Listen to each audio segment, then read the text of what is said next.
Vamos ao quinto e último tópico da nossa lição desta semana e vamos falar sobre crescendo espiritualmente. Irmão Jackson, o que se torna impossível se não continuarmos sendo estudantes dedicados da palavra de Deus? O que se torna impossível se eu der mais atenção às redes sociais, aos filmes, às séries, ou aqui nós estamos falando de coisas assim que matam o tempo, né?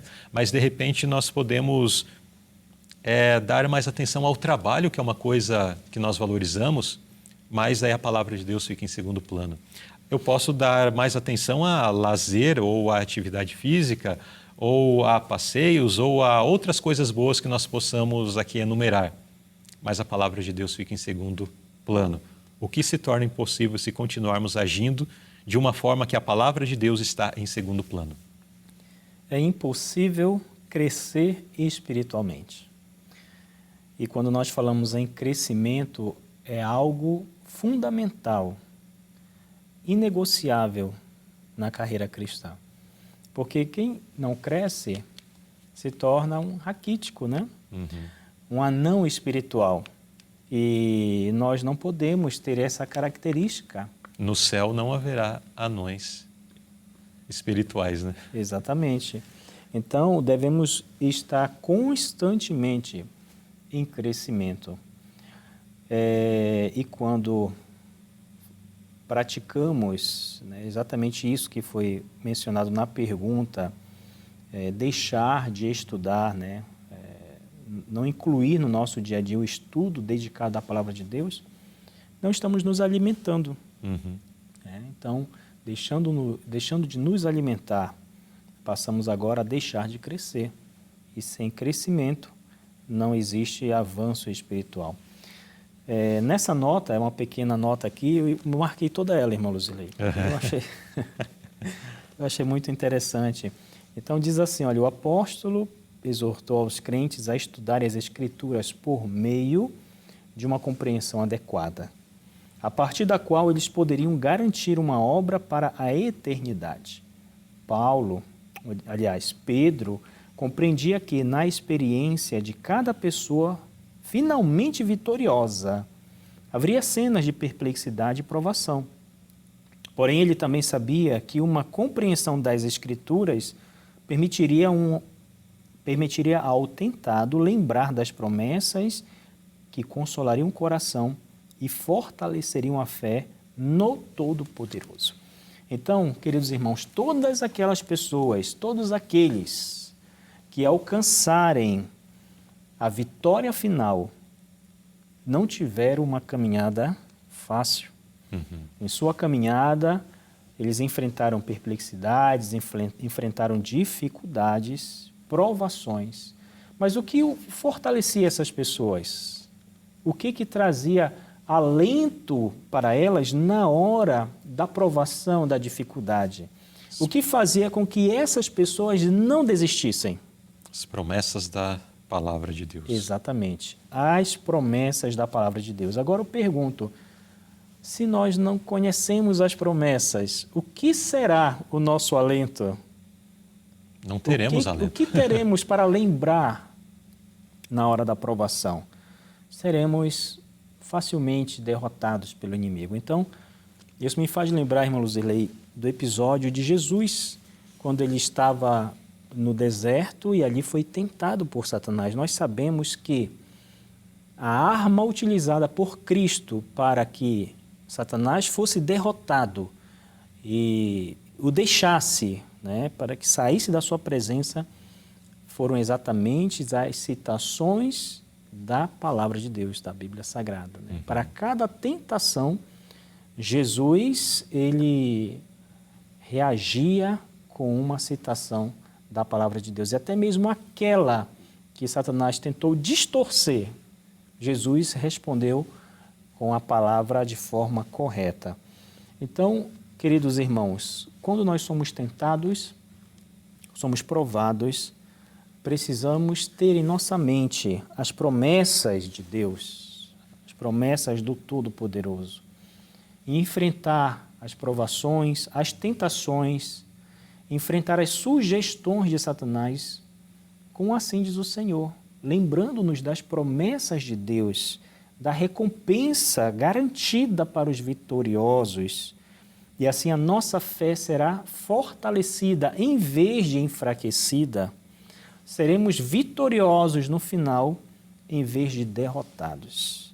Então essa deve ser a razão, né, para nos dedicarmos também diariamente a estudar a palavra de Deus, para crescermos espiritualmente, nos alimentarmos e para termos uma experiência diária com Deus e estarmos prontos para enfrentar as provações e as tentações do maligno. Irmão Jackson trouxe a parte aqui da nota que fez menção, né? No momento da prova, no momento da dificuldade, no momento em que estamos sendo tentados.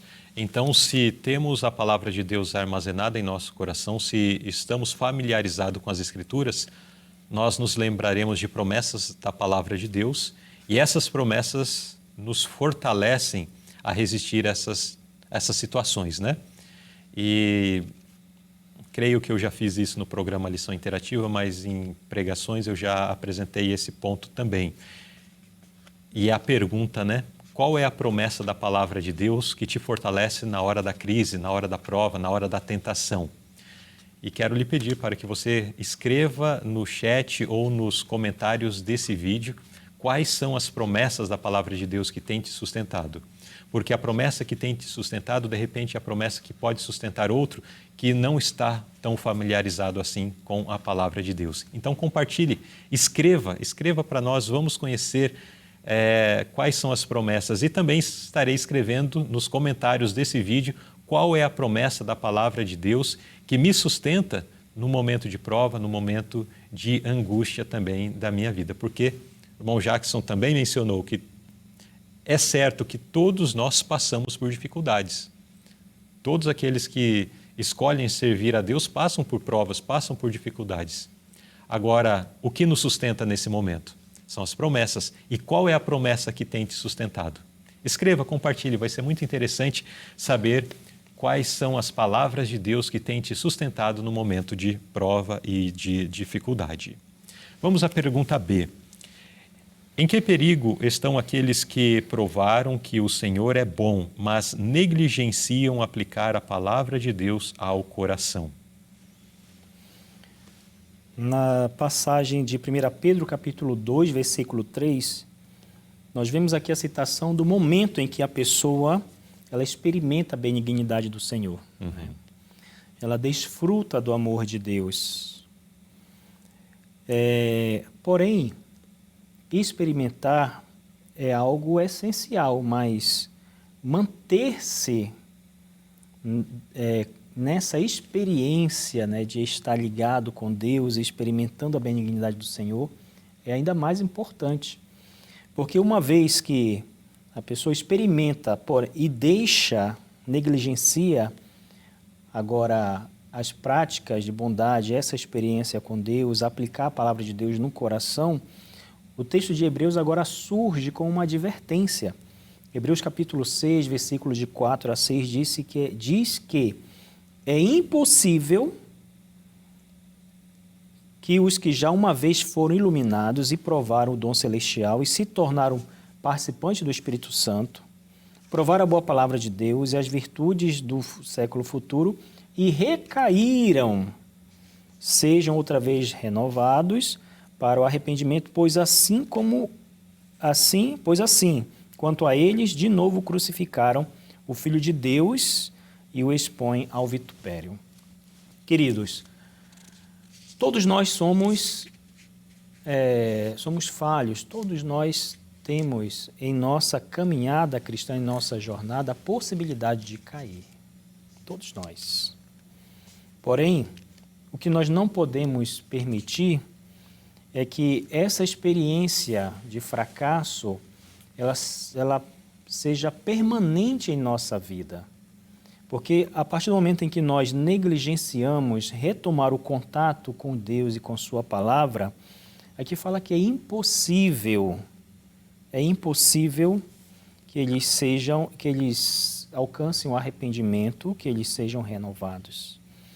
Então, o arrependimento é uma obra do Espírito Santo E essa obra, ela é produzida no coração do ser humano pelo Espírito Santo, fazendo uso da palavra de Deus. O arrependimento leva ao perdão. Uma vez arrependido, você agora vai até Jesus, como seu advogado, apresenta a sua causa, pede perdão a Deus, Deus agora o perdoa. A partir do perdão, agora você se torna uma nova pessoa e tem agora em sua vida um processo de santificação. E a palavra de Deus fala que sem a santificação, ninguém verá a Deus. O perigo que que as pessoas enfrentam, né? Pode ser qualquer um de nós, as pessoas enfrentam ao negligenciar a prática da palavra de Deus, uma vez que provaram e agora não têm o desejo de voltar, exatamente de perder a salvação. Então precisamos ter muito cuidado. A nota fala no final que a fidelidade do ano passado nunca expiará nem recompensará a negligência do ano presente. A sinceridade de uma pessoa ontem não justificará a falsidade de hoje. Então, o que nós precisamos agora é buscar ao Senhor individualmente. Se você, assim como muitas pessoas, teve uma experiência religiosa passada e essa experiência passada foi superficial, agora é o momento de se reaproximar de Deus, de voltar aos braços do Senhor e de buscar aplicar a palavra de Deus no seu coração. Peça forças ao Senhor. Não é uma caminhada fácil, né, irmão Luzilei? É a caminhada do retorno. Porém, é um caminho que deve ser trilhado se você deseja alcançar a salvação. Então, essa é o que nós podemos extrair de fundamental dessa pergunta e que devemos aplicar de fato em nossas vidas. Amém. Irmão Jackson, em vista de tudo isso que nós já estudamos e ainda somando a outros diversos apelos que nós já tivemos ao longo da lição, qual é o apelo final que o irmão gostaria de deixar para os nossos internautas? Abra o seu coração para a palavra de Deus. Abra o seu coração para Jesus. Permita que Deus, por meio da sua palavra, realize no seu coração o trabalho, a transformação, a regeneração que Ele tanto deseja realizar na tua vida. A palavra de Deus, ela é viva. Ela não é um simples livro, ela não é um simples objeto. Ela tem o poder de transformar, ela tem o poder de regenerar e tem o poder de salvar. Por quê? Porque a palavra de Deus é Jesus Cristo. Deus se tornou manifesto por meio do seu Filho. E esse Filho de Deus é aquele que bate na porta do teu coração, dizendo: eu estou à porta e bato. Se você abrir a porta, ouvir a minha voz e abrir a porta, eu entrarei na tua casa e cearei com você e você ceará comigo. Então dê essa oportunidade a Deus, faça uso da sua palavra, tire momentos regulares para ler, estudar, pesquisar, se aprofundar, porque uma leitura superficial, apressada da palavra de Deus não vai trazer o benefício que Ele quer para a tua vida. Mas peça a Jesus que te dê força, e se assim você fizer de fato, a transformação será realizada, você será fortalecido pelas promessas de Deus e por fim alcançará a vitória.